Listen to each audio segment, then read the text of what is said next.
discussion section following on Andrew Bacevich's lecture last evening on the consequences of America's war for the greater Middle East.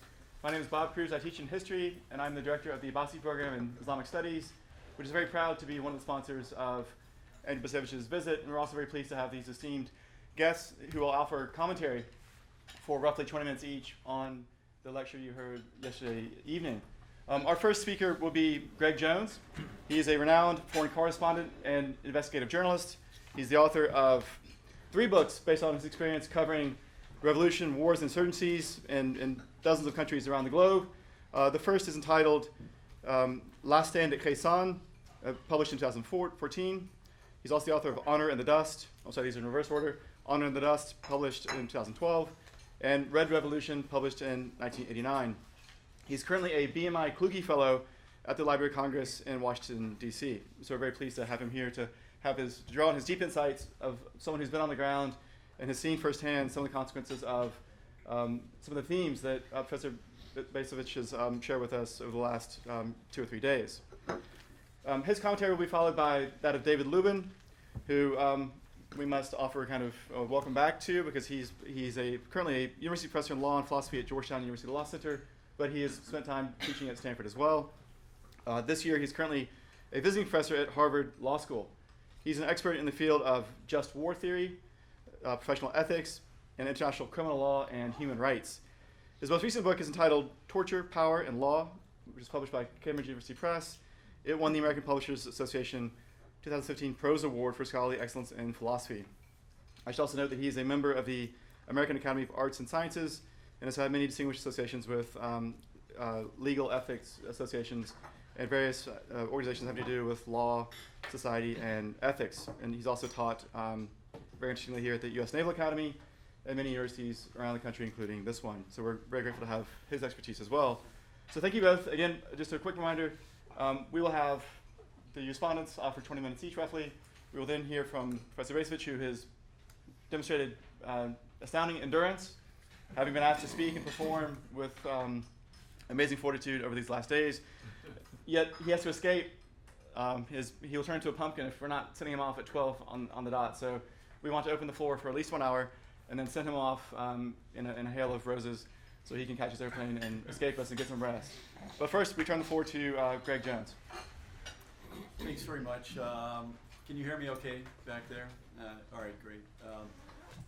It is such an honor to be here with you. Many of the faces now look familiar as we're in our 3rd day here. I want to thank Joan Berry and the entire staff of the Stanford Center for Ethics and Society. Extraordinary hospitality, impeccable logistical work. The faculty, staff, President Hennessy. Again, this is such an important discussion that I'm tremendously grateful to have a part in it. I woke up in the middle of the night, and it was one of those moments where you're trying to figure out in the fog where you are and how you got there. And it took me a little while before I could find the clock in my room, and it was 3 a.m. And I was lying there very awake at that point and trying to figure out why I was wide awake. Is it because I'm on East Coast time? Still, was I so wired after the stimulating dinner conversation last night? And the more I thought about it, the more I thought it's just the profound nature of the discussion of the last 2 days of being able to hear Professor Bacevich lay out in such cogent and compelling fashion this whole, in many ways, sordid timeline of the last 35 years. And kind of the more I thought about it is this is about really who we are as a nation. It's about war and peace. It is about life and death. It is about the fate of America.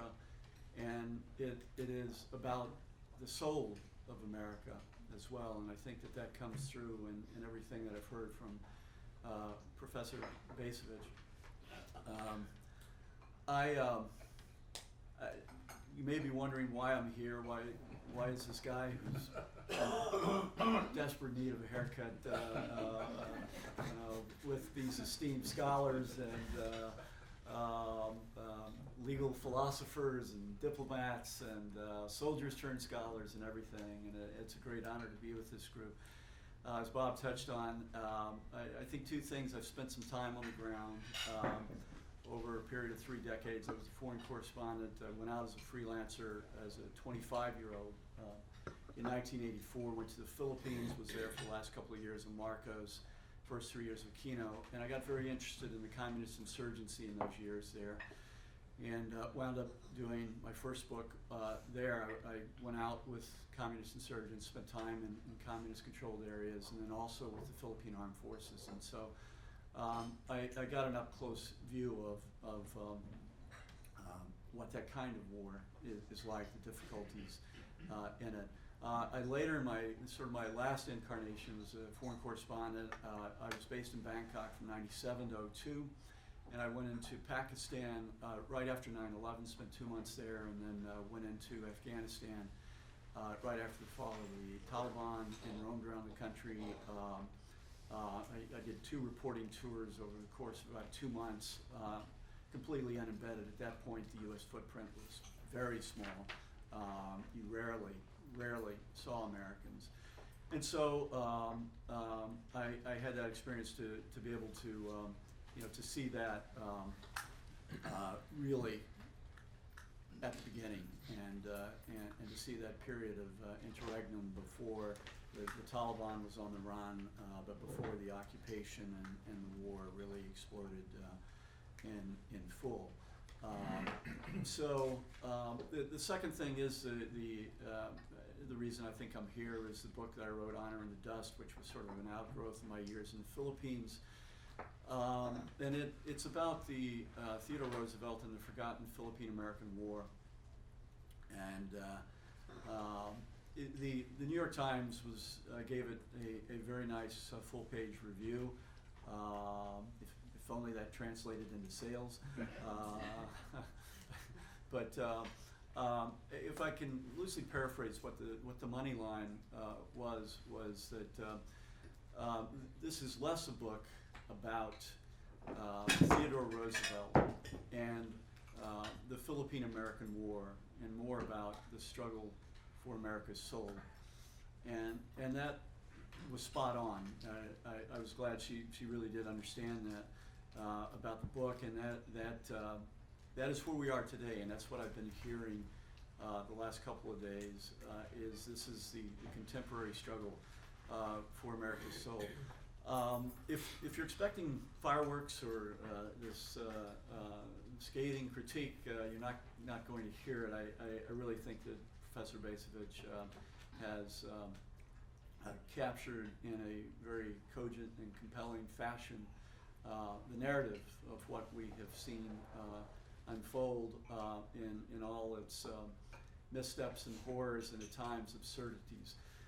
But I would like to offer 5 lessons that I've I think gleaned from hearing Professor Bacevich speak, and particularly the second lecture. I want to keep this as conversational as I can. I have some text here in case to stave off a Rick Perry oops moment, but I really would like to just try to speak from the heart and the head about this.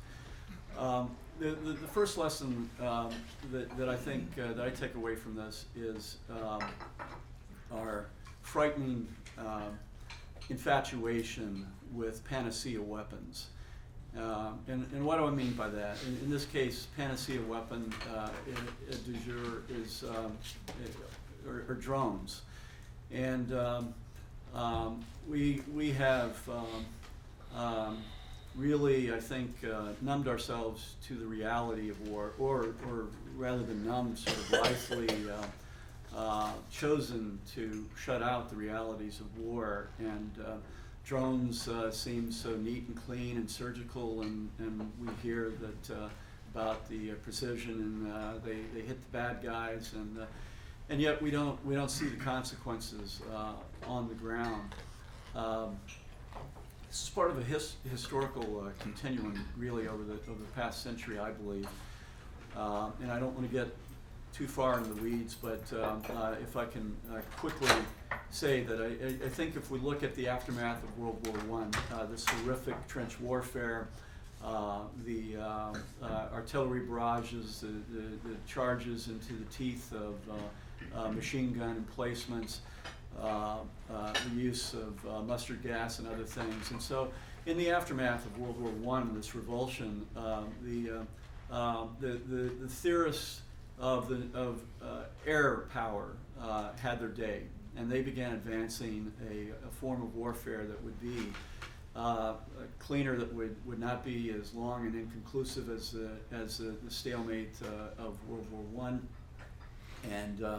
And so from that emerged a group in the United States, the Bomber Mafia, as they were known, and they were at Maxwell Air Force, Maxwell Field at the time, Maxwell Air Force Base later, and they developed the U.S. Strategic precision daylight bombing theory, and that was applied in World War II. We know how much that's celebrated as an important contributing factor to winning World War II. Again, without getting too far in the weeds on this, that I would dispute first of all the extent of its accuracy. That at the time that accurate was within hundreds of feet or hundreds of yards, actually, of the target.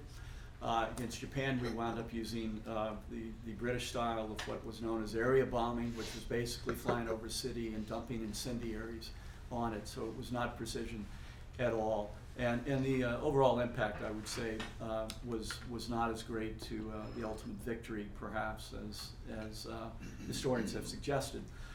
But that sort of instilled this idea that we have this ability to carry out a war, and the American doctrine was seen as more humane, as more humanitarian. Fast forward to Vietnam, that bombing was seen as the answer there. And of course, all of this, it's politically convenient because bombing allows you to have a smaller ground force, and so politicians and military brass love that. Vietnam, as we know, the promise to bomb the North Vietnamese into the Stone Age did not work out very well. And then the next step is what Professor Bacevich refers to as the Second Gulf War, Operation Desert Storm, where we had these really almost surreal moments. We had these Star Wars-like stealth aircraft made of carbon fibers, dropping these laser-guided weapons and watching the green screen on our television as this bomb silently glided in to the crosshairs, and then in a flash of light and puff of smoke, the bad guys disappeared. Once again, I think it cemented this idea that war is clean and surgical and concise. And now we have the next step in that, drone warfare. And I think it's a very dangerous development where we've lost touch with the reality of war, with the horrors, with the civilians who are dying on the ground, with the men, women, and children who are innocents who are dying as well. So that's the first lesson that I take away. The second lesson is really the danger of American exceptionalism in certain hands. I think Professor Bacevich captured very well describing the hubris, this fervent belief in American exceptionalism that led to the Iraq invasion of 2002, this belief that we could somehow transplant democracy, we could recreate Iraq in our own image, and the rest of the Middle East or greater Middle East would follow. I got into this in depth and was fascinated by it in writing the book Honor in the Dust. I sort of went back and traced the rise of this messianic exceptionalism that arose in the churches and universities in the U.S. in the 1870s and 1880s, leading to the emergence of the high priests of American exceptionalism, Theodore Roosevelt, Henry Cabot Lodge, and others. And that, in turn, led to the seizure of Hawaii in the 1890s, the Spanish-American War under pretext, and then the forgotten Philippine-American War.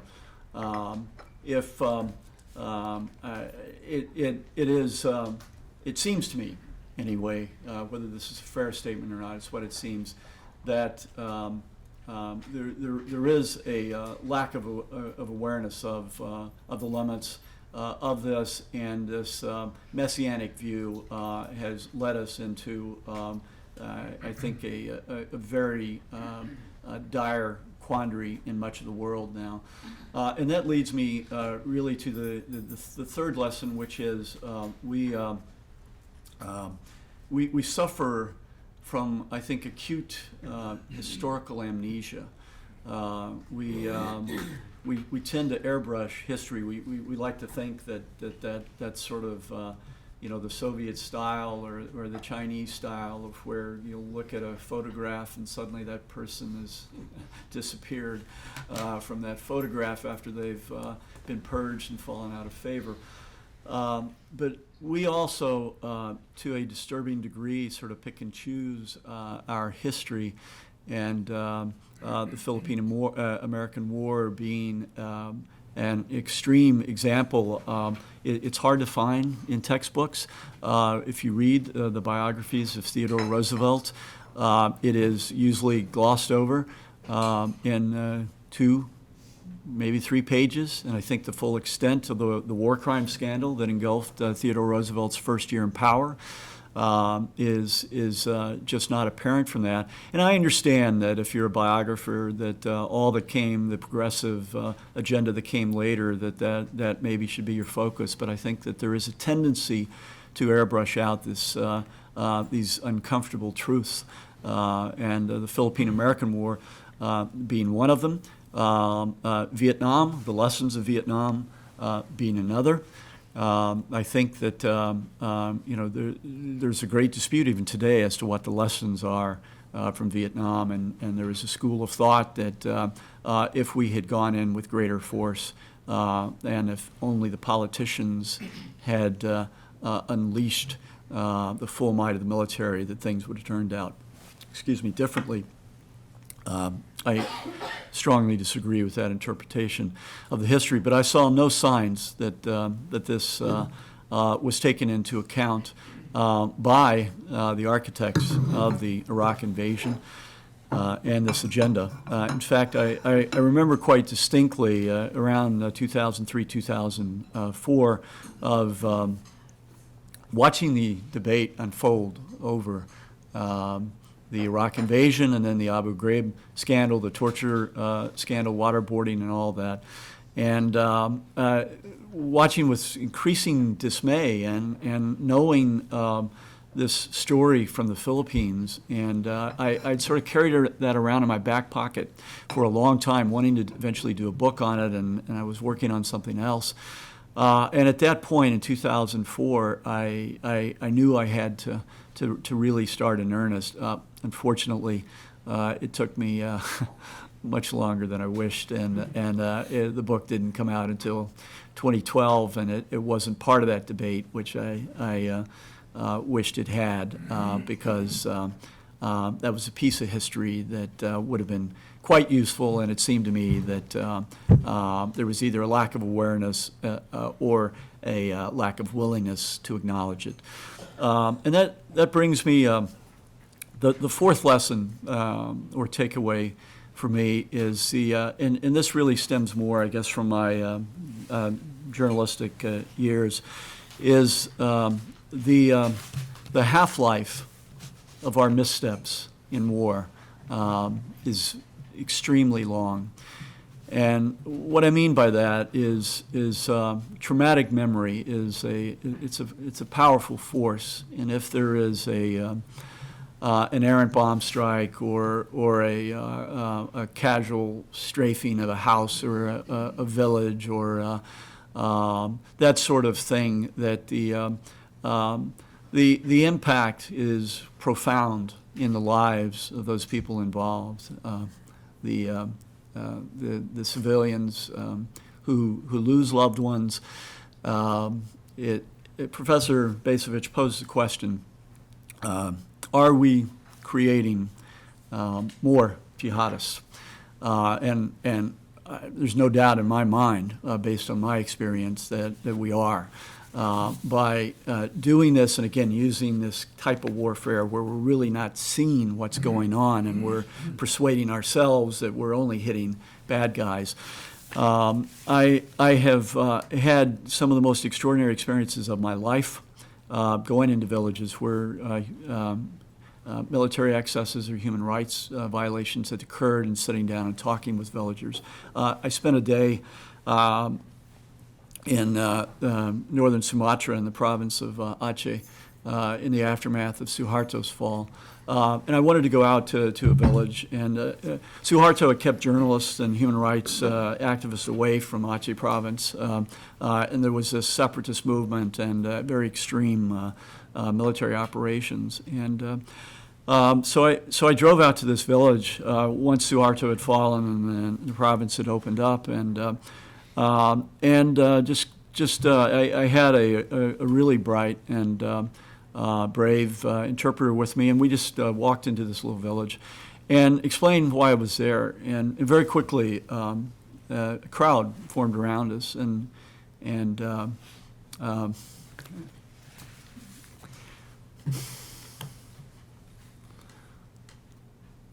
sorry, it's a little hard to recall that, and people holding out their hands that have been tortured with red hot pliers and things like that, and families that had been shattered. I intended to go in, interview people, write a 1,000 or 1,200 word newspaper story. It became clear I couldn't leave. These people really needed to share what had happened to them. And I wound up spending 6 to 8 hours just writing down these stories that I knew I would never be able to use everything, but it was such a powerful experience. And I think if you went to that village today, the legacy of that would be just as powerful, just as extraordinary. And I fear that is the legacy that we're leaving in a wide swath of the world with drone strikes and commando raids and things of where we're really not keeping a tally of what the costs are. And that really brings me to the final lesson that I think my final takeaway from this is that a profound sense of we've abdicated our responsibility to hold accountable really the political and military leadership, the lack of direction, as again Professor Bacevich, I think, so powerfully laid out. The options now sort of reflexively are military force option A, military force plus or military force plus plus, and other options, other discussions. We seem really locked into this bizarre cycle, and our reflexive actions tend to be this sort of aimless use of the force. And we have the technology and we have the force, there's no question about it. But is this a just use? Is this a wise use? And I think that that's the debate that we really need to have, and that we're not having in this country. I hope that gatherings like this, I hope that the book of Professor Bacevich becomes a bestseller and stokes this conversation. And I think it's really wonderful to have this discussion here, and I appreciate the opportunity again to be a part of it, and all the people that have come to this. And I hope that this is the start of a wider conversation. Thank you very much. Thank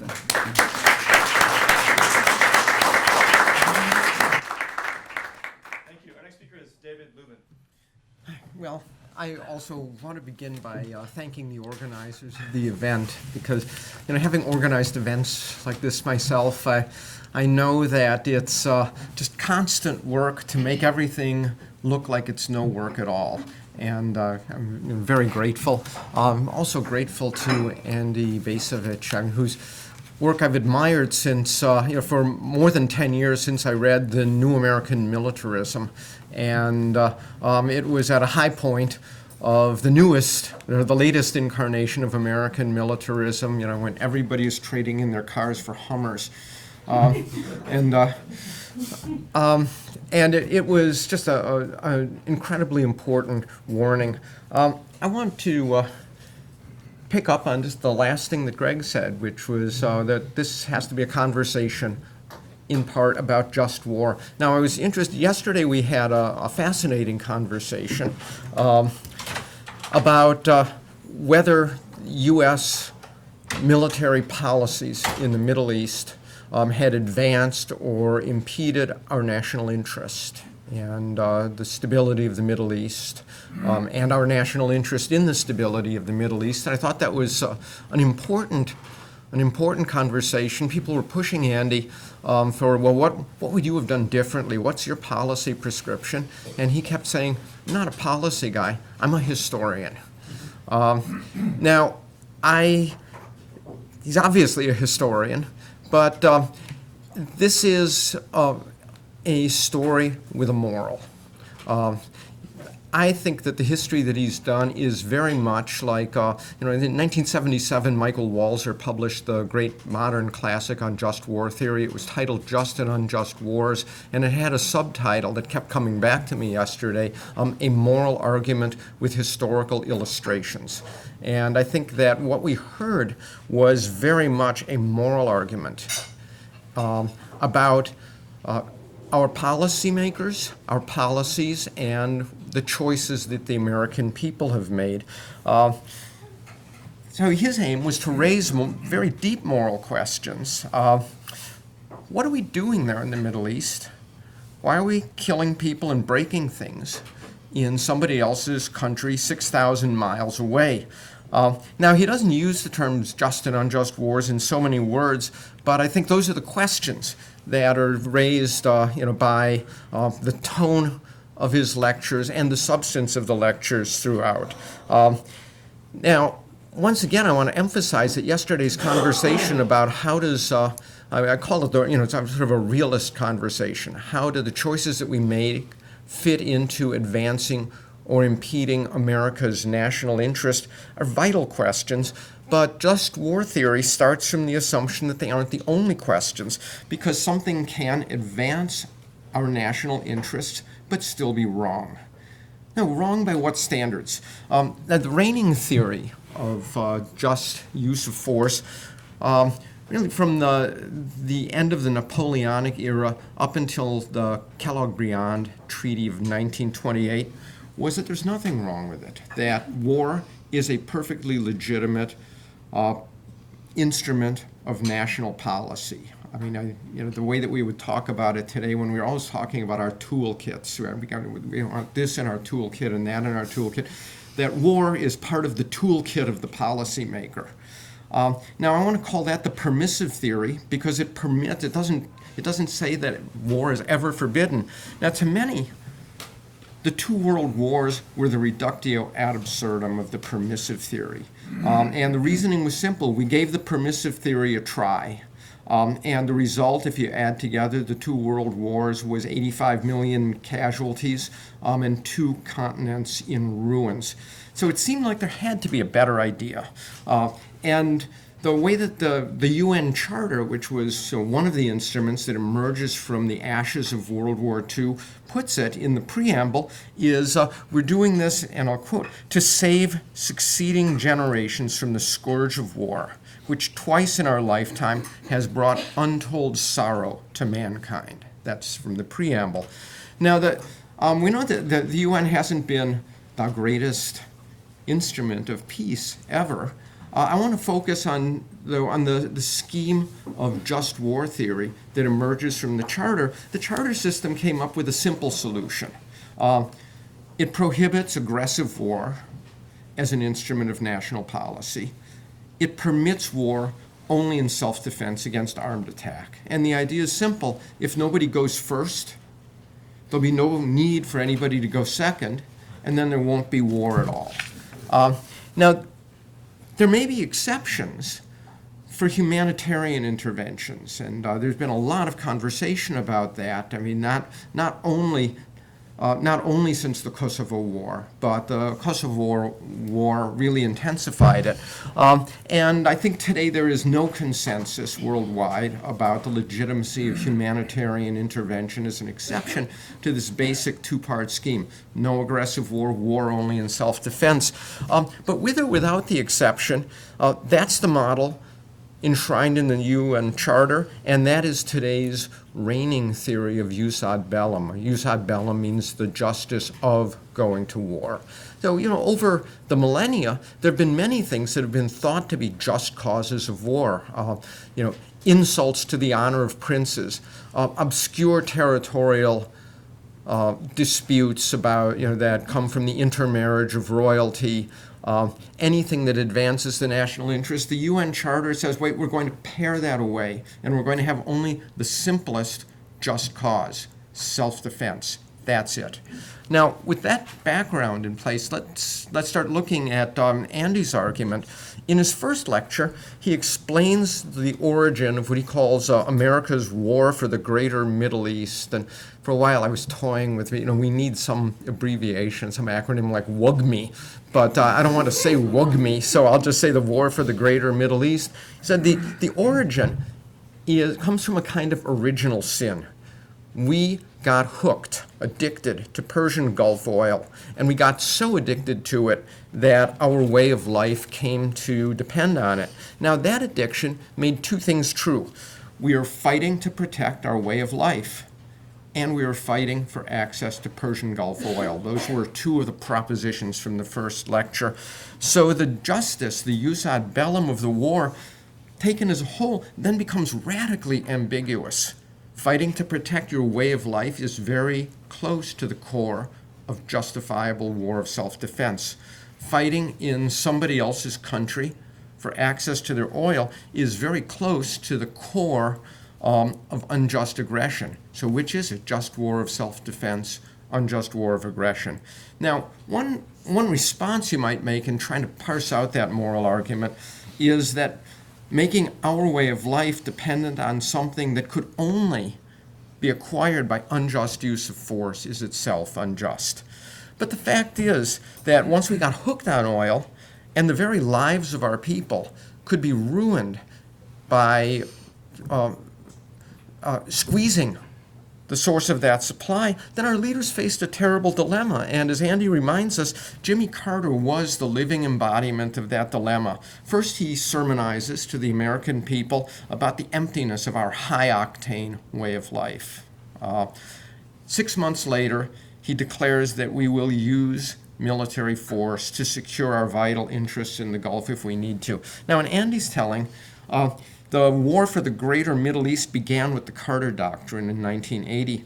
But on his diagnosis of what I'm calling original sin, getting hooked on Persian Gulf oil, an earlier date seems appropriate. And some people mentioned yesterday, and I think this is with some justice, the CIA engineered overthrow of the Mossadegh government in Iran, which was in response to the fact that that government was about to nationalize or had nationalized the oil industry. I would also throw in another date, 1956, which is when the National Defense Highway Act was enacted. I mean, in the 1950s, we could have chosen a national highway, the interstate highway system, or an interstate railway system, and we decided that American individualism means highways. And that might have been one of the moments at which we take the fatal heroin shot, fatal in the sense that from now on we are hooked. So if the war begins in 1980, the eating of the forbidden fruit was 25 years or more earlier. Now, Andy's second moral theme is a theme about American self-delusion and folly. And that is the folly that the world can be refashioned according to your will by, I'll quote from his first lecture, the adroit application of hard power. Now, hard power, of course, means violence. What adroit means is knowing when to use the violence and knowing how much to use. It means that you're Michelangelo. You're staring at the block of marble and deciding exactly where the hammer and chisel have to go. A delicate little tap here, a hard stroke there, and voila, you've liberated the masterpiece. And, I'm tempted to say, I know Michelangelo, and Dick Cheney is not Michelangelo. Now, rulers have always deluded themselves this way, fancying that statecraft is that they're craftsmen who can remake the world according to their blueprint. What they forget is that their raw material is not a block of marble, but it's human actors with wills and goals and intelligence of their own. And to complicate matters, newcomers are constantly pouring onto the scene with ideas of their own. Remember that today's ISIS recruits were 6 years old in 2003. Now they're flocking to Syria at the rate of 1,000 a month to redeem what they think is decades of Muslim humiliation. In 2003, they were what Donald Rumsfeld called the unknown unknowns. And as he said, stuff happens. Now, nothing illustrates Andy's theme of hubris and folly more clearly than a short memo that Rumsfeld wrote to Doug Feith, who was his undersecretary for policy, in April 2003. This particular snowflake came 2 weeks into the Iraq War. It came on the day that U.S. forces captured Saddam International Airport, and I'd like to read the memo in its entirety. We need more coercive diplomacy with respect to Syria and Libya, and we need it fast. If they mess up Iraq, it will delay bringing our troops home. We also need to solve the Pakistan problem. And Korea doesn't seem to be going well. Are you coming up with some proposals for me to send around? Thanks. I showed this to my son. He said, words you never want to hear from your boss. We need to solve the Pakistan problem. Now, this is obviously what Greg said was hubris and folly. Now, if the abiding problem with the Bush administration's Middle East strategy was delusions of omnipotence, Andy argues that the Obama administration's sin has been confusion about ends and a mismatch between ends and means. Officially, Obama pledged to end Middle Eastern wars, but that turns out not to mean an end to U.S. violence in the Middle East. Instead, it means perpetual low-level violence, and that means enough to create what seems to be endless rage in the Muslim world, but not enough to win, whatever winning means, or to unseat the mass murderer Assad, or to establish order anywhere. So according to Basevich, the premise that remains unchallenged is that the U.S. does have some legitimate military project in the Middle East. In other words, that the fighting should continue. Now, Andy doesn't say outright that he thinks that premise is false. Maybe you did in the Q&A last night, but the arc of the lectures points that way, and actually one of the questions that I wanted to pose is that your bottom line about it. I mean, is one of the conclusions, sort of, so to speak, out now. Now, Andy treats the war as a unitary whole. And under his analysis, it seems to me, it's fundamentally an unjust war. That was one of the pieces, the tenor of his first lecture. We could have chosen to live differently, but we didn't. So if you judge it by its initial motivations, it's an unjust war. Now, obviously, and as he acknowledges, the motivations have changed over the years, from needing to secure access to oil to combating terrorism to reforming the Middle East and, so to speak, back to combating terrorism. But judged by outcomes, I think this is his argument, we haven't made anything better. So we don't have a cure for the initial injustice of the war, and it remains unjust. Now, to me, talking about the war as a totality makes a certain amount of sense as an, so to speak, an analytical construct. But I think that it makes more sense to disaggregate it into component campaigns to ask the question of justice, because those have independent causes of war, and some of those might be just, even if the same could not be said of the war as a whole. So, for example, I think that the Second Gulf War, the response to Saddam Hussein's aggression in Kuwait, does count as a just war. It was expelling an aggressor. I think the same thing was true with the 2001 U.S. invasion of Afghanistan, Operation Enduring Freedom, which, remember, it began as a legitimate self-defensive response to 9/11 by denying al-Qaeda its operational base and logistical support in Afghanistan. Now, what about the Iraq War? Bacevich identifies three motivations, and that was in last night's lecture. First was preventive war. Second was Washington's prerogative to change regimes that it doesn't like. And third was, how to put it, making the Middle East safe for neoliberalism. Now, I'd like to offer brief comments on each of these motivations. This is my own view, and I'm on record with things that I've written about this, is, as a qualified defender of preventive war under certain limited conditions. And those conditions are a very high risk of a high casualty attack, an attack that's so severe that the country can't wait for it to happen even once. Now, realistically, that means an attack on civilians with a nuclear weapon or a superbug.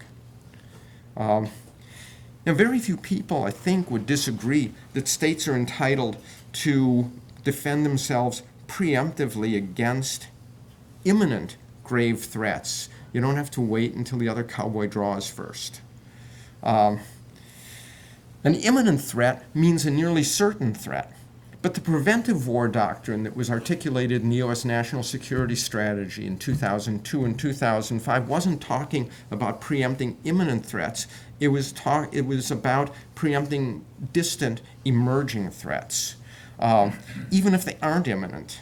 And the reasoning, this is Vice President Cheney's famous 1% doctrine, is that the higher the expected damage that could come from the attack, the lower the probability that's needed to justify preemption.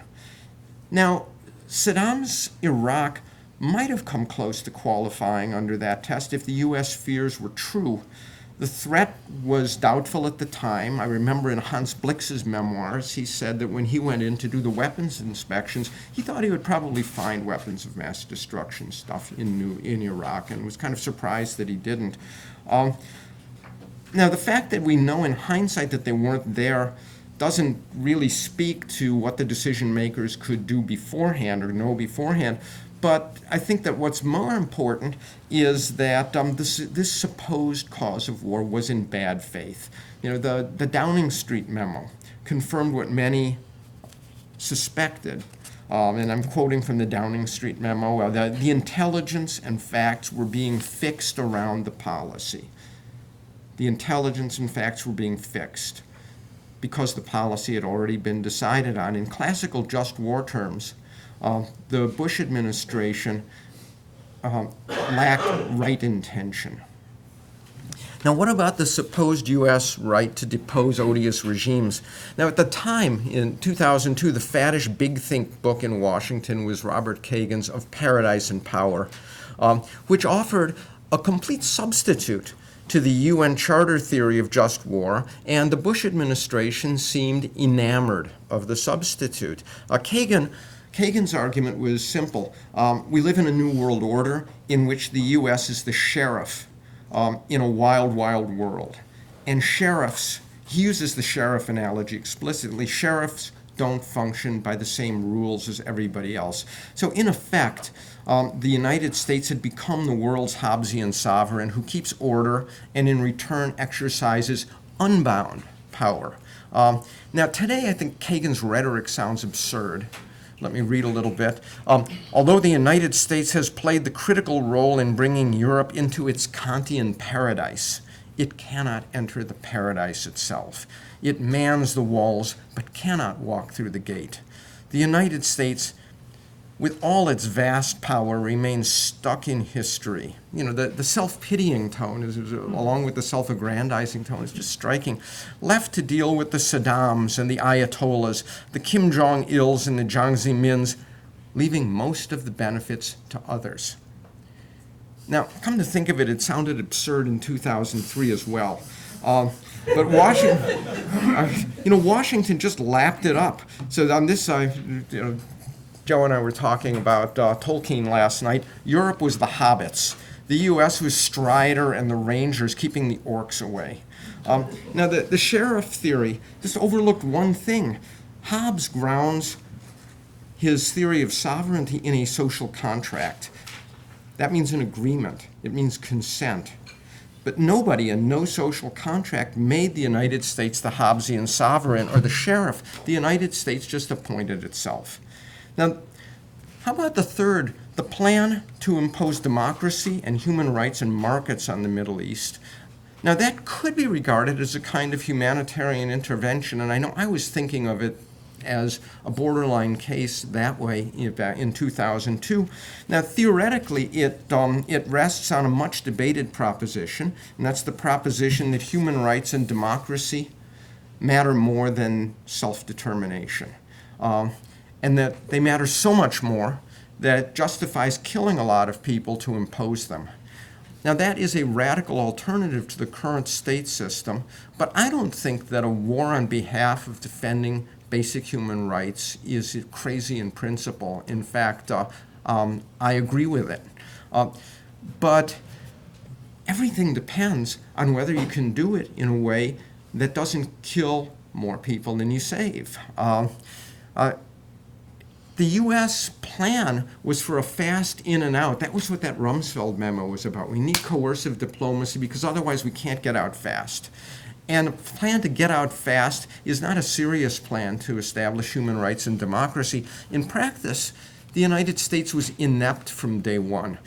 We had no plan to provide security in the immediate aftermath of victory and to prevent looting. We had no plan to restore electricity. We had no plan to secure the depots of conventional weapons that Saddam had distributed throughout Iraq that later helped to arm the insurgency. We had no plan to stop the escape of the high-level Baathists who later coordinated the insurgency. We didn't even have a plan to get Jay Garner, who was the first vice regent, into the country. And he was begging for a flight into the country a week after the war had ended. The definitive blunder was the second vice regent, Paul Bremer's decision to purge the Baathists from the Iraqi security forces, which generated the insurgency and ultimately presented us with ISIS. Okay, now have Obama's wars fared better from the standpoint of the jus ad bellum? I think there's a mixed report card. Unlike Andy, I accept Colin Powell's Pottery Barn, you broke it, you bought it rule. Scholars use the name jus post bellum to recognize that the justice of a war turns not only on just cause and just fighting, but also on a just aftermath. And I think that Obama's right to recognize that the United States can't simply walk away from Iraq, leaving its people in peril from ISIS, because we've incurred responsibilities in Iraq. I think Andy was agreeing with that last night in the question and answer when he said that the one use of force in the Middle East that he would accept is going in and eradicating ISIS. But I don't think that is realistic. Think of those 1,000 teenagers flooding in from Europe and the United States every month. ISIS is a constantly replenishing force. So destroying ISIS means leaving an occupation force there, filling the void, filling the vacuum, and then we are back in, all the way in. Now, what about the endless drone wars? Now, unlike some critics, I don't believe that drones are an intrinsically immoral weapon, and I don't believe that drone strikes are automatically extrajudicial murders or anything of the kind. The president has pledged to use drones only against an imminent threat to the U.S. And here I think the real problem is with the way that that parses out. The administration has defined imminence so broadly that it imposes no limits at all. The official position is this: if somebody is a known terrorist organizer or repeat player or whatever you call it, and we're uncertain when the terrorist attack will happen. I'll wrap it up in a minute or so. Yeah. Then we can treat that attack as imminent. So imminence, which used to mean certain attack, now means uncertain attack. And finally, as the civilian casualties continue to mount, the claim that every strike is proportional becomes less and less relevant, because all those proportional strikes begin to accumulate into a very large number of casualties, some estimated 3,000 from the drone wars. Now, our project has basically been one of trying to offload risk from the American people onto people elsewhere. And once we have brought our own risk down so that we have only marginal improvements left, we can't keep demanding zero risk by offloading enormous risk on others. That means that even an originally unjust or an originally just war becomes an unjust war. So that takes us back to Andy's original point.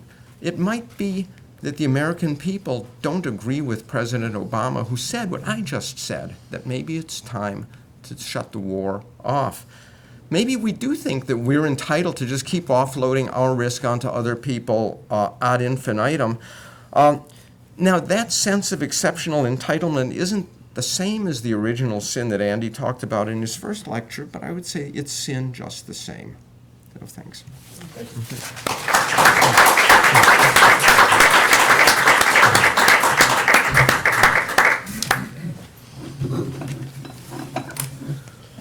So I'm listening to these extraordinarily insightful comments, and I'm scribbling madly and trying to figure out something useful to contribute. And I think where I'm ending up is taking on board the comments, and will reply for the most part by posing questions for you guys, but maybe more broadly, posing questions that we can get to as we open up the discussion. So I think I got about 5 points to make for Greg, and about 4 or 5 for David. Greg began his comment with almost a throwaway line, I thought, except there was one that immediately captured my attention, and I wrote down, where he said that the Wagami, that the war for the greater Middle East, Greg said, is about who we are. And I thought to myself, I wish I had stated that point that clearly in my forthcoming book, but I didn't, and I should have, because I think it's exactly right. The war for the greater Middle East is, in fact, a war about who we are. And what I'm struck by is that the American view, it seems to me, the commonplace American view, is just the opposite. This is a war about who they are.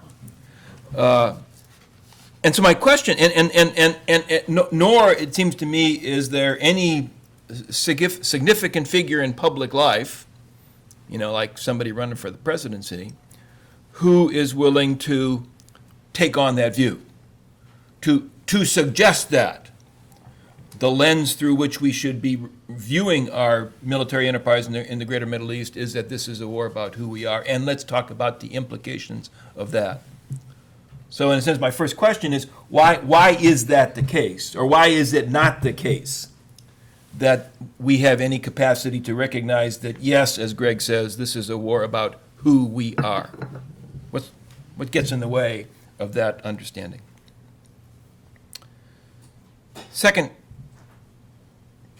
question, deriving from the first of his 5 lessons, where he was talking about the panacea weapons.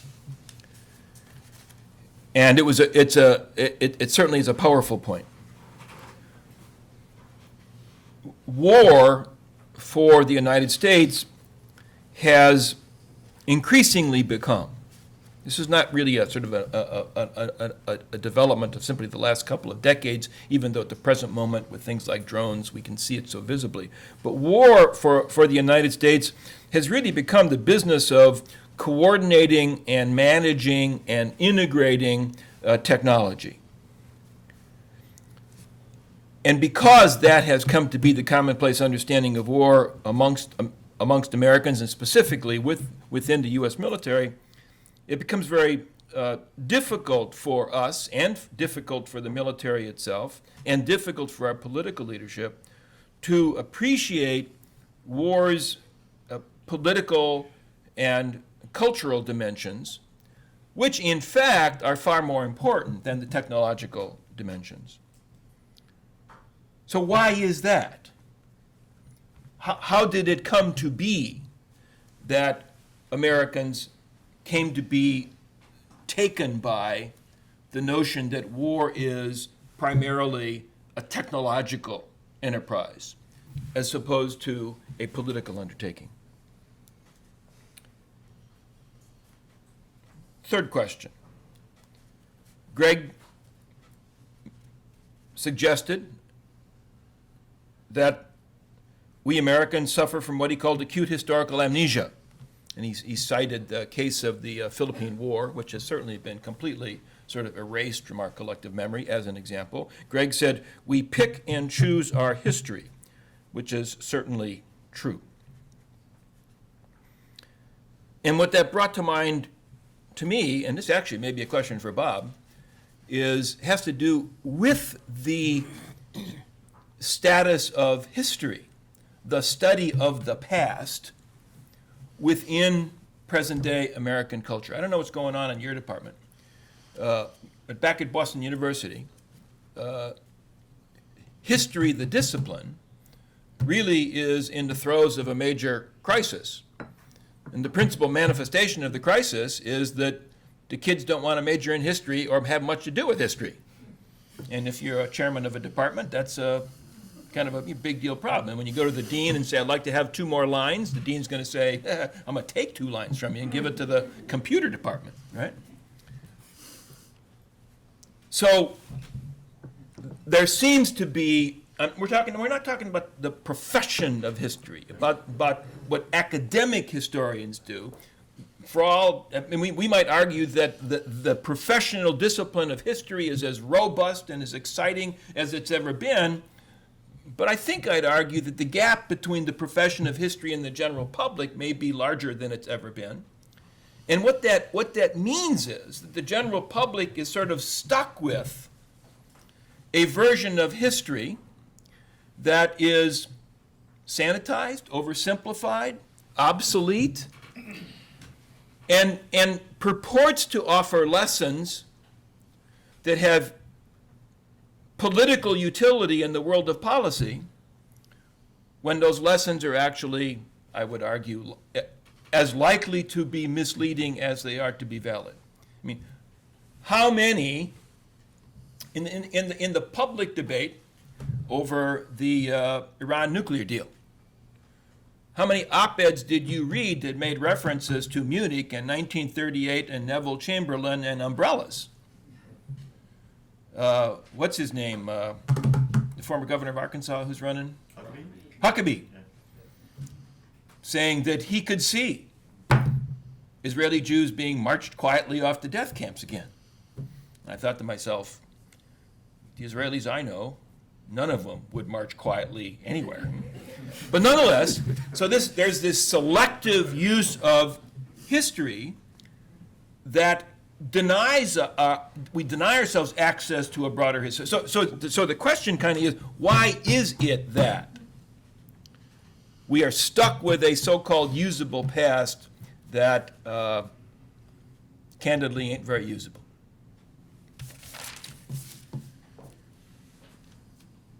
Greg talked about the half-life of memory, and that the half-life of memory is even long. It is very long. And in a sense, we understand that as Americans. I mean, we remember horrors inflicted upon Americans, with obviously 9/11 as being a relatively recent and especially vivid example of that. And Greg argues that we can't seem to appreciate or understand how others will remember the traumas they have suffered. And because we can't understand that, can't appreciate that, therefore we can't take that into account. And therefore the issues like, could it possibly be that we're creating more jihadists than we're killing, is a very important and interesting question that basically goes utterly unanswered, again, in the public arena. Why can we not empathize with others and appreciate the significance of the traumas that they suffer, especially when they're suffering at the hands of the United States? Greg talked about, last point for Greg, Greg talked about the absence of accountability among senior leaders. And it's not just accountability. I think I actually didn't read it, but I believe in the Washington Post today there's an op-ed by co-written, I think, by Condoleezza Rice and Robert Gates. Here's what we need to do about Russia.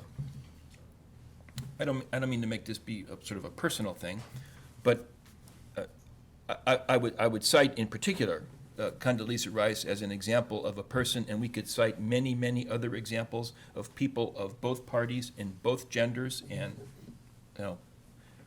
who got it wrong when they were in a position of influence. Now, the fact that they got it wrong doesn't mean they're bad people. It doesn't mean that they tried to get it wrong. I'm sure they tried to get it right, but they got it wrong. Why the hell do they still listen to them? Why the hell do they still get their op-eds published in the Washington Post?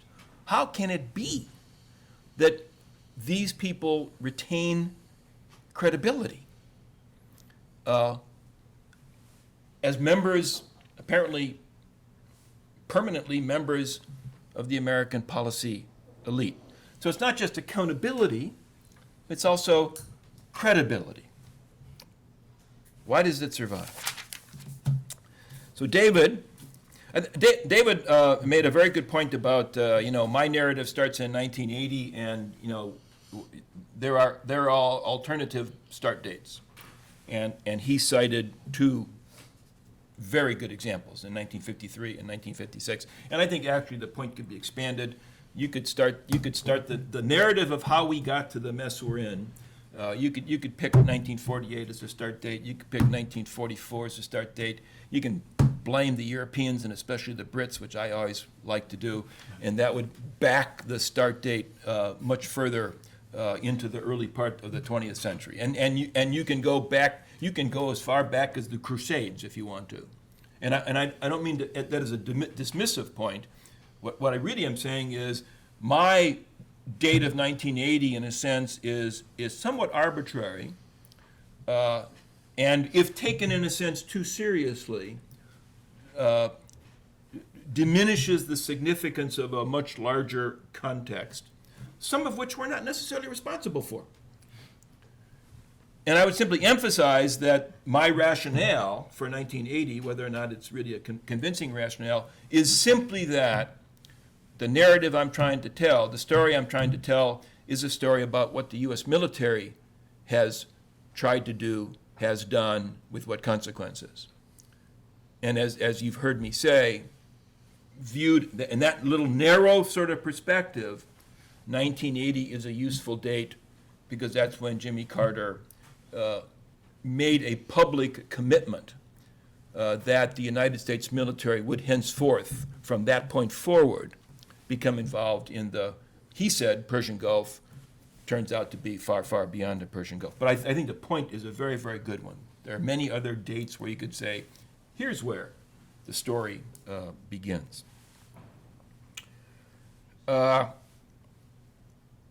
David said that from a just war perspective, you can make an argument that Operation Desert Storm and the early stages of Operation Enduring Freedom satisfy just war criteria. I actually agree with that.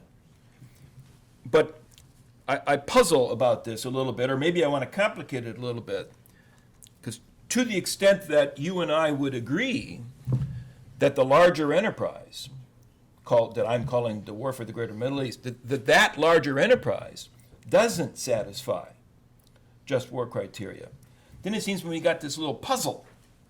We've got small wars, relatively speaking, Second Gulf War, Second Afghanistan War. We've got small wars that may satisfy just war criteria, and yet they are part of a much larger enterprise that does not. And I think my question for you is, if you would buy that, how then does that affect the judgment that the smaller wars taken in isolation satisfy just war criteria? Did I state that clearly enough? Yeah.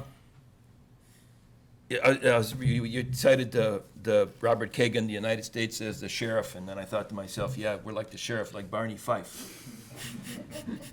But I mean, which gets to a very important point. You know, Kagan's, and it's not simply Robert Kagan, others in a sense who argue for the United States to play kind of a role of global policeman, assume that the United States possesses the capacity and the competence to actually do that. That we would be a sheriff sufficiently wise to know when to draw our sidearm and when not to, when to employ it and when not to, and that when we employed it, we'd actually hit the target, the right target. When in fact, at least I would argue this, what we have seen across the scope of the greater Middle East is really an astonishing level of incompetence. Intelligence failures, planning failures, you were ticking them off, operational failures, not in every case, certainly, but again, taking the 35-year war as a whole, we look like Barney Fife to a considerable degree.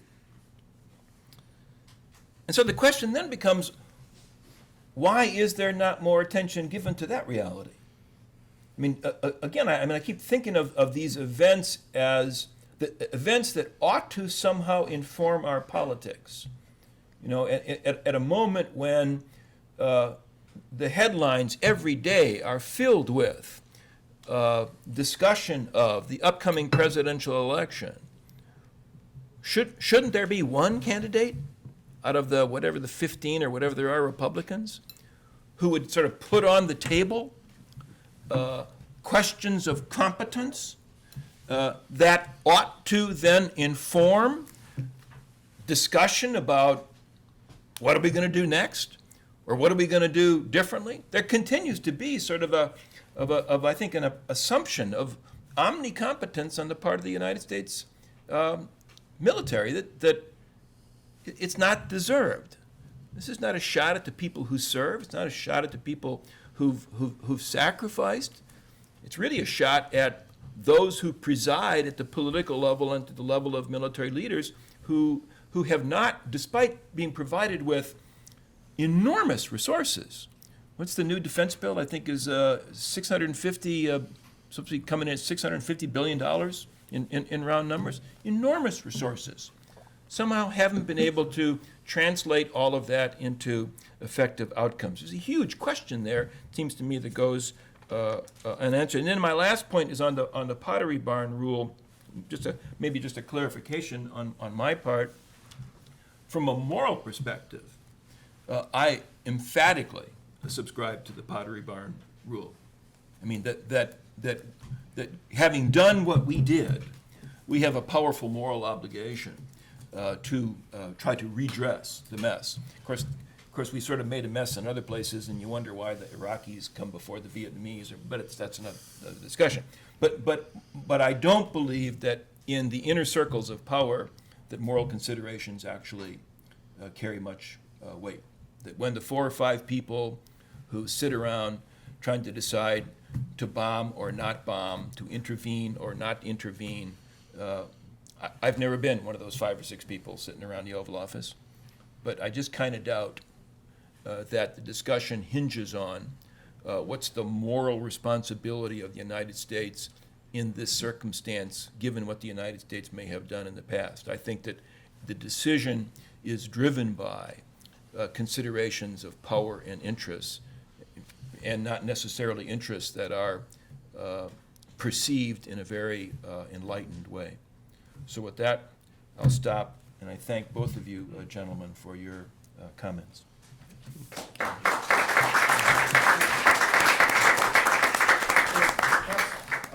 If you'd like, David and Greg can respond briefly, and then we'll open up the floor. But if you'd like to pass, we could also, as you prefer. Would you like to take a moment to respond? And then Yeah, well, I just wanted to answer 2 of the questions that Andy posed. One was, why look at the justice or injustice of the small units if I think that the overall war for the greater Middle East is unjust? And I have sort of 2 responses.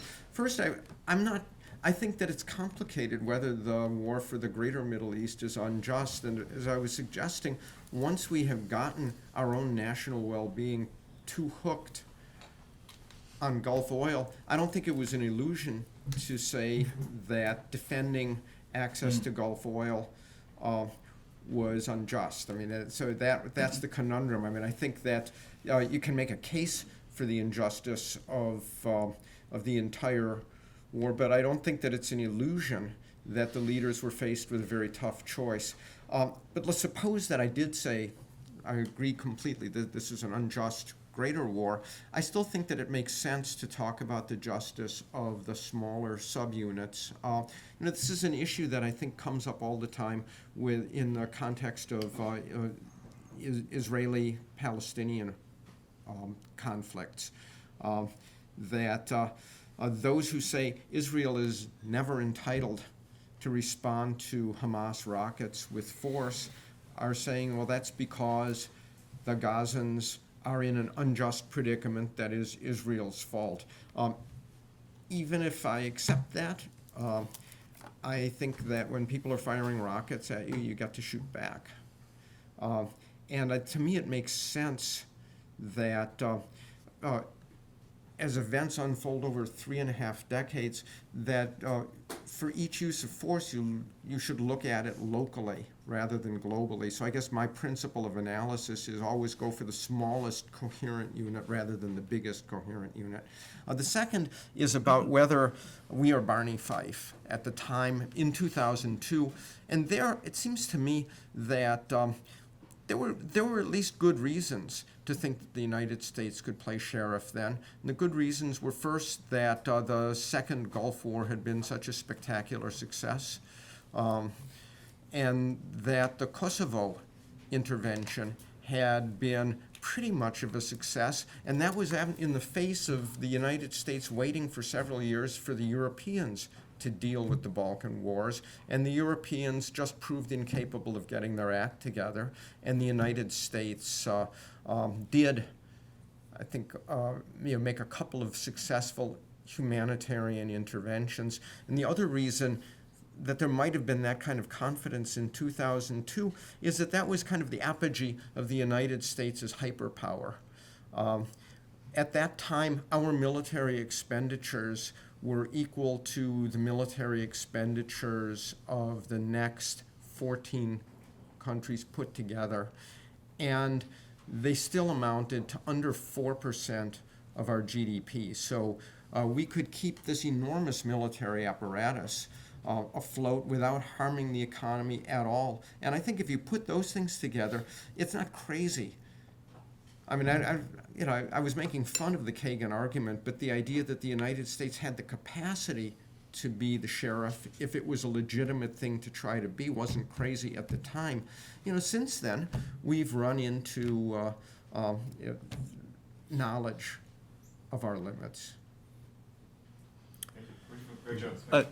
Yes, and Andy, I think if I hear you correctly, it's mainly the why. Why have we embraced panacea weapons Right. and all those things? And I think it's a convergence of issues. I think that the deep threads of American exceptionalism, this belief that we are the chosen people, that this embrace of technology, I think that sort of is wrapped into that as well, that we're superior technologically. We have developed these weapons. We use them justly, or so that belief is there, and so that I think all merges together to result in this feeling like that we are entitled to use these weapons.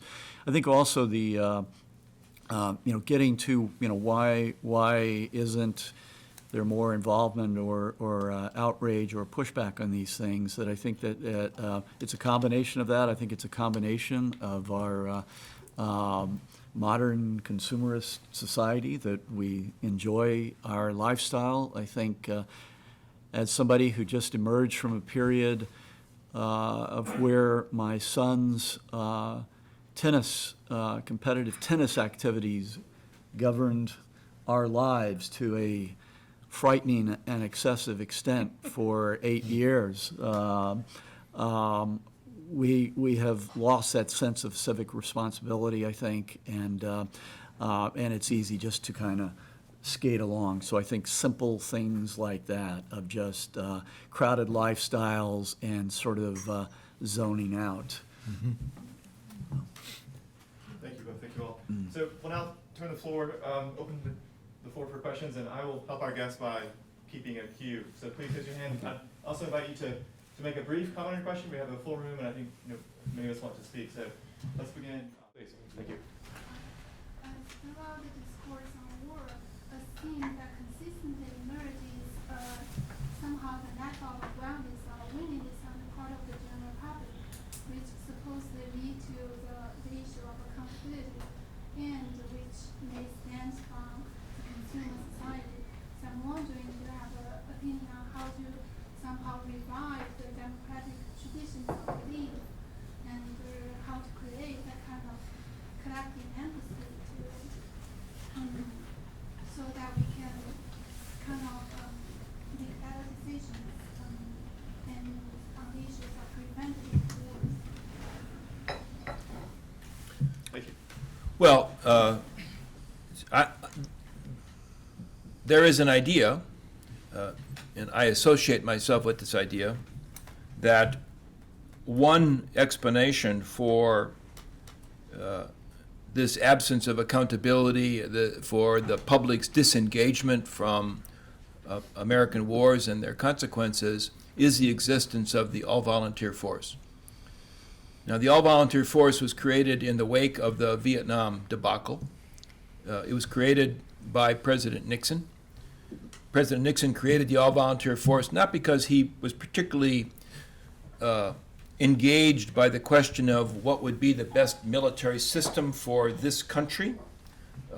Rather, what he wanted to do was to try to cut off the anti-war movement at the knees and buy himself more time to pursue the policies in Vietnam that were, in many respects, the cornerstone of his presidency, at least in the well, not the cornerstone, but were very important to his presidency, at least in the first term.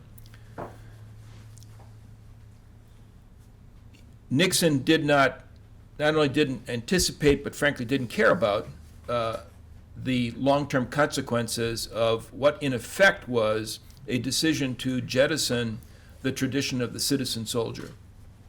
If you look at the long span of U.S. military history up to that point in the 1970s, the United States relied primarily on the citizen soldier as the principal defender of the nation and its interests. To give you more detail than you want, up through Vietnam, whenever the United States had concluded that it needed to have a big army to take on some big task, whether we were invading Mexico, trying to preserve the Union, scarfing up Cuba and the Philippines, defeating the Kaiser, and so on, the United States had created a large citizen army to go fight the fight. And indeed, when that emergency had passed, the Mexican War, the Civil War, and so on, the United States military had then shrunk to a rather insignificant and not very competent force. Embracing the all-volunteer force, which is a misnomer, really professional military, standing army, as the founders would have called it, meant that the United States would maintain in being forces thought to be sufficient for whatever contingency was going to come down the pike. And frankly, for a time in the 1990s in particular, seemed like a hell of a deal. Again, looking at the performance of the military in the Second Gulf War, if you forget the aftermath, if you just look at operational performance, the professional military performed magnificently. And the rest of us could just stand on the sidelines and cheer and, put yellow ribbons around trees and support the troops. That's not the way it ended up looking in the post-9/11 period. And the post-9/11 period has revealed the limitations of the all-volunteer force in two respects. The first has to do with the difficulty of expanding it. When the Bush administration in particular went into Iraq, expecting a quick victory, you cited that quote from Rumsfeld, "We need to get out of here." He wanted to get out of here because there were other tasks to be undertaken. Turned out we couldn't get out of there. We were stuck in Iraq. Turned out to be a lot longer, more difficult war. Now, if we had still had a citizen soldier army, President George W. Bush could have done just what Abraham Lincoln did back in 1861, 1862, when he discovered that the Civil War was going to last a lot longer and be a lot tougher. And what Abraham Lincoln did was to raise up a great citizen army. But George W. Bush didn't have that option. He didn't have that option because President Nixon had basically said, you, the American people, don't have any function when it comes to national defense. As individuals, you may choose to serve, and that's good. If you don't choose to serve, that's good too. So we were stuck with a military that, after 2003, turned out to be too small for the task that it faces. That's why, among other things, the war zone got flooded with contractors. Ultimately, we had more contractors in Iraq and more contractors in Afghanistan than we had uniformed personnel. And I'm sure those contractors were wonderful people, fine people, but A, they were exceedingly expensive, and B, they weren't particularly competent. The other unexpected consequence of going to the all-volunteer force was that, having been told that we, the people, didn't have any particular responsibility for the national defense, turned out that we, the people, had no particular say in what the people in Washington were going to do with an army that was no longer our army. So when President Bush decides he's going to invade Iraq on trumped-up evidence,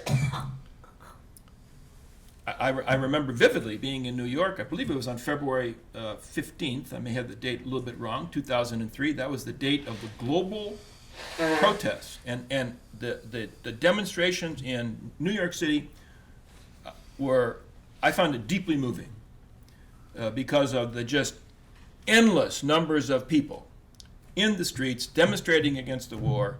I mean, black, white, old, young, straight, gay, I mean, just a remarkable panoply of people. What the hell did Bush care?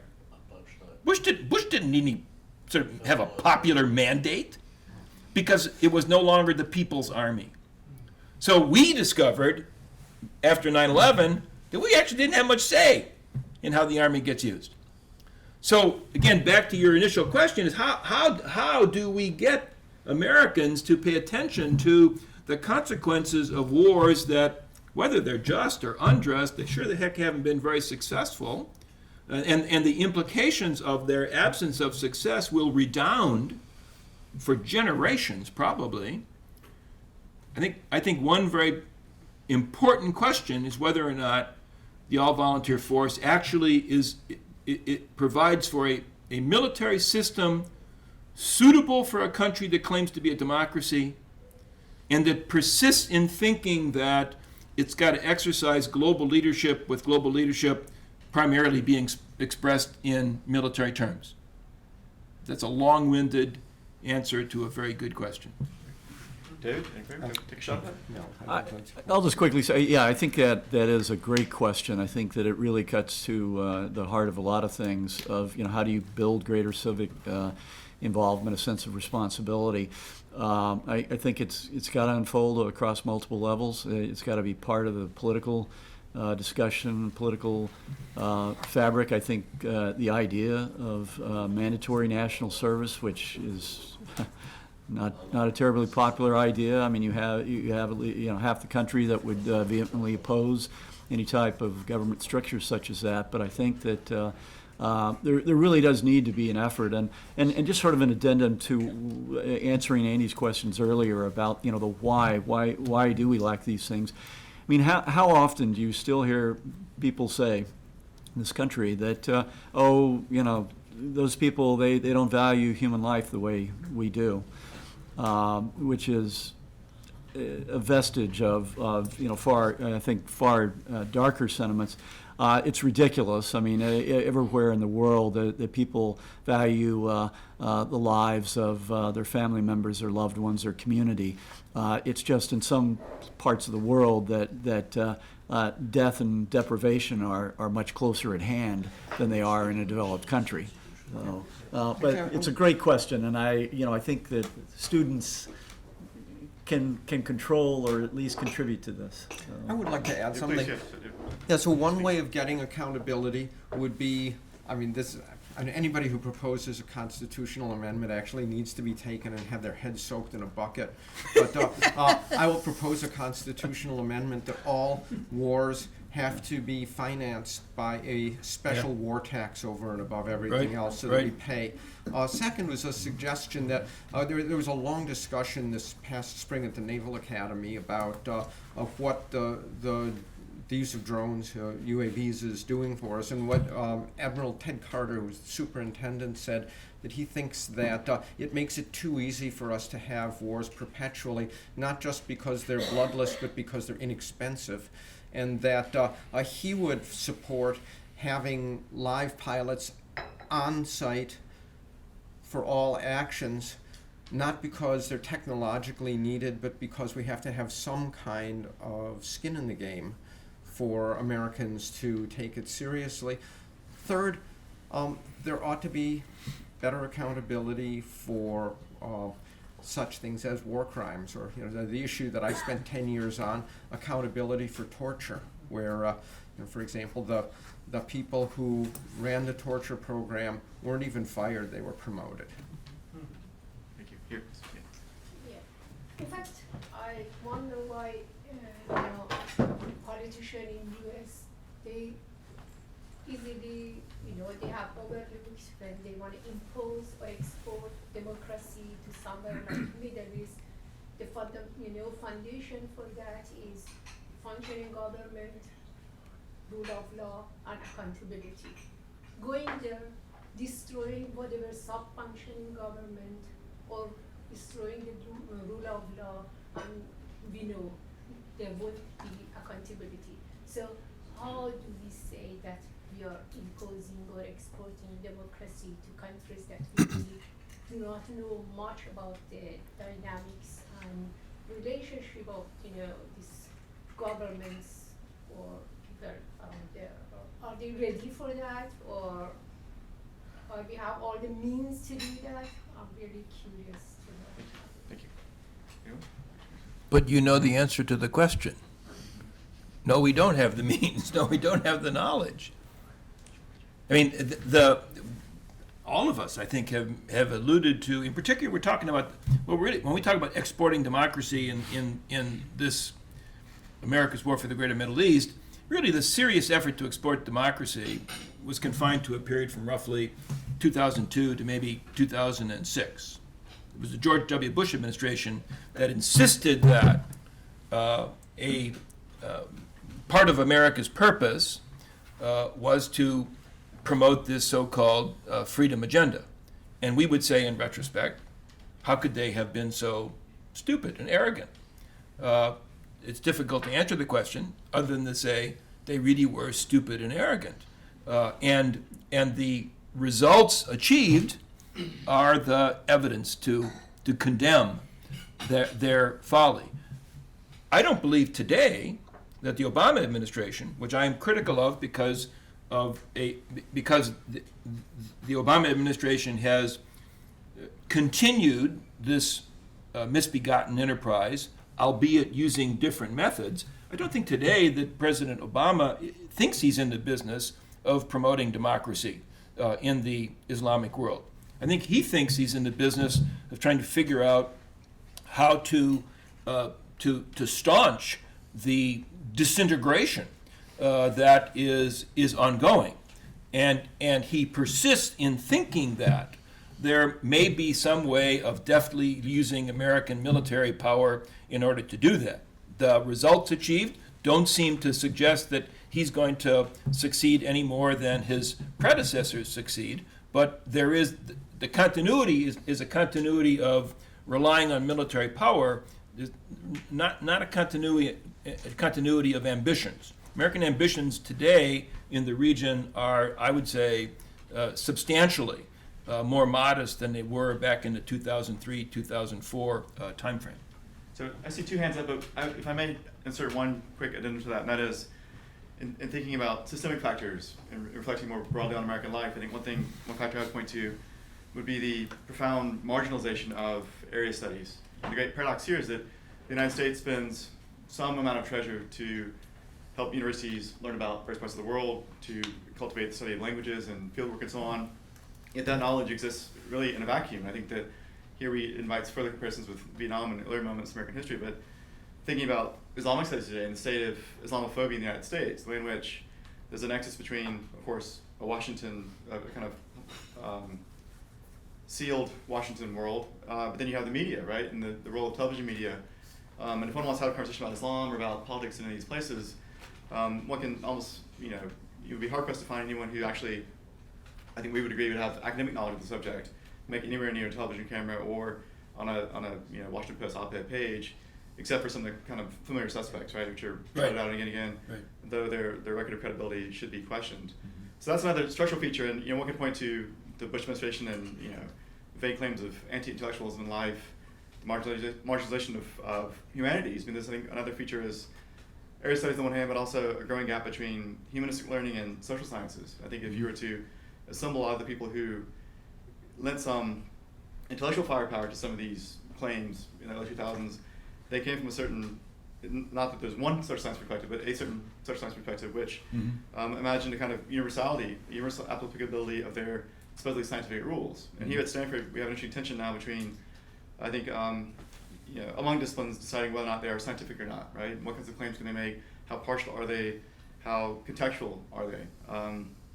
At a moment when it seems that certain of these disciplines have a kind of straight road to Washington, and certain disciplines have very little purchase, either with a public policy-making community or with students, where there's partly because of the economy, partly for us, California, Silicon Valley, there's not the same interest in that kind of learning, which means that there's a fundamental crisis about what we know about such regions of the world when we don't have people just thinking in very crude terms about linguistic competence, right?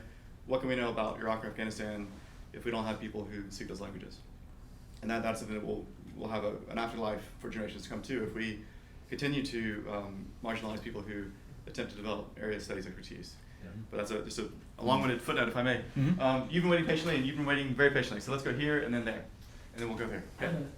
Professor Basovich Oh, sorry. mentioned Jimmy Carter's decision announcing the Carter Doctrine as being a time of great import in terms of the American decision to intervene later in the Middle East. I want to mention a slightly earlier date and a slightly earlier decision by Jimmy Carter that I think is of equal import.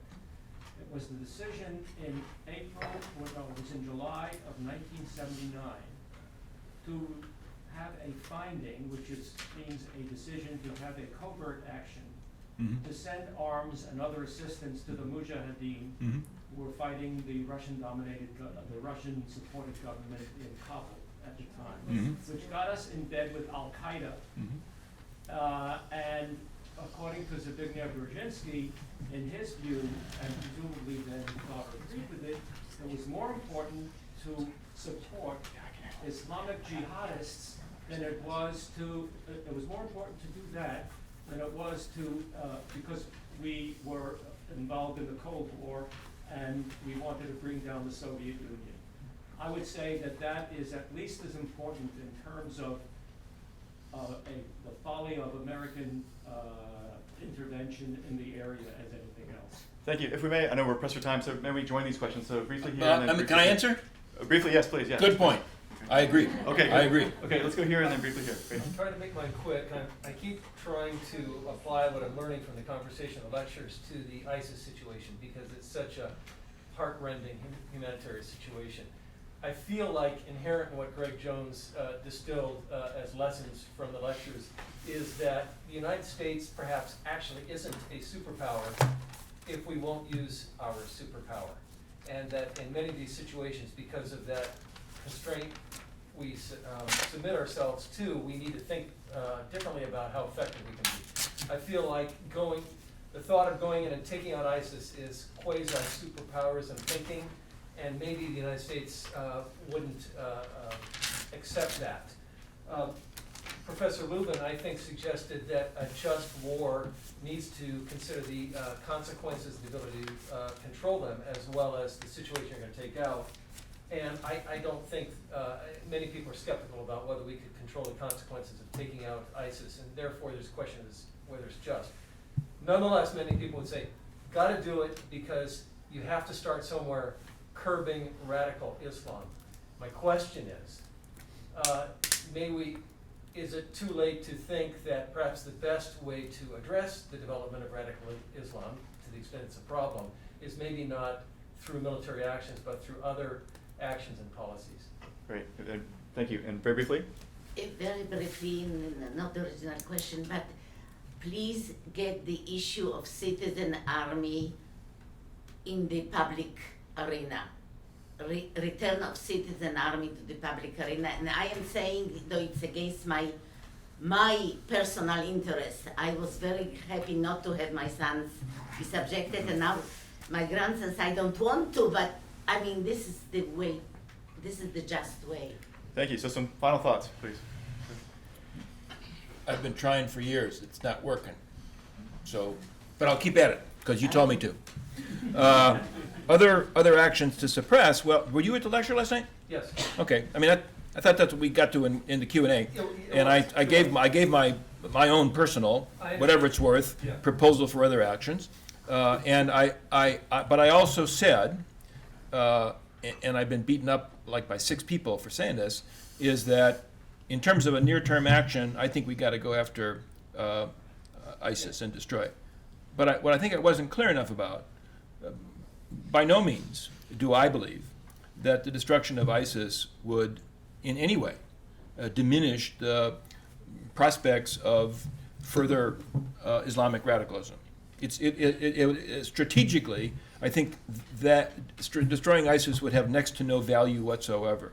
But notwithstanding the fact that my view of politics is that policymakers actually don't give a damn about moral issues, from a moral perspective, I personally think that it's just utterly unacceptable for us as a people to allow this vile entity to continue to do what it does. So it's not an argument in a strategic context. It's an argument made in a moral context. I think we've exhausted our guests who've taught us so much. We're very grateful for all of you, and thank you so much.